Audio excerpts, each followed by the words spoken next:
Video 4 of Samoan language sentence structure is the subject phrase. The subject of a sentence is the one or the ones that's doing or receiving the action. For example, John rides the bus.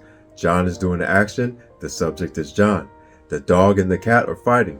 The dog and the cat are doing the action. The dog and the cat are the subject. To state a subject or subjects in the Samoan language, they must be put in the Samoan subject phrase format. A complete subject phrase has a subject tense marker, which is a O, and then the subject. The O is a present tense marker for subjects, so it would be the equivalent to saying it is, or if you're talking about multiple subjects, they are. So to say John or Yoange, we say o Yoange.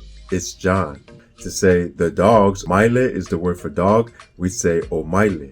The dogs, if we wanted to say the dog, we would have to say ole maile. The article le makes it a singular dog. That's how we adjust the plurality of a subject in the Samoan language, by adjusting the limiter in front of the subject. We don't use S's. These are basic subject phrases in Samoan. Go to pacificapages.net to learn more about limiters and how to combine multiple subjects. Video 5 will be on combining the action phrase and the subject phrase to make short statements. The 8-week Mato Samoan language Zoom class begins January 24th. Sign up at pacificapages.net.